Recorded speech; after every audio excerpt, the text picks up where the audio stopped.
Dave grabbed my tongs and shouldered me off my own grill. "Step aside, amateur. Let a pro handle this. Knock yourself out." I stepped back. Every summer, my wife's brother took over my grill, and every summer, I quietly fixed whatever he set on fire before the guests noticed. My wife called it keeping the peace, but this year she was watching from the patio, and I'd already decided I was done saving him. He picked up my rub bottle, sniffed it, and tossed it on the table. "Store-bought. Explains a lot." My wife's smile flickered. Dave pulled the grill open and glanced at the grease tray.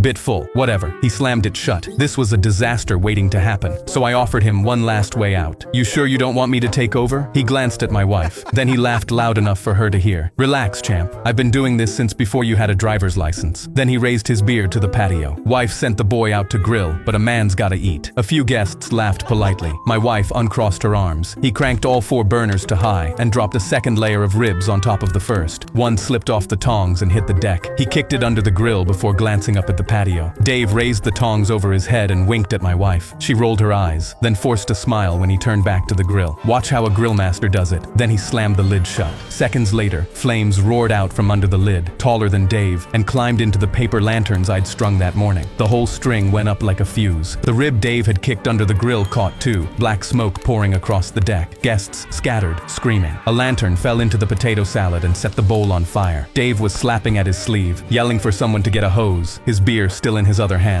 Turns out an overflowing grease tray on 4 maxed out burners was exactly what he'd dismissed. My wife picked up the tongs from the grass, handed them to me, and turned to her brother. "Amateur." I leaned in. "It's okay, Dave. Now let a real man handle this." I shut off the burners and picked my rub back up off the table.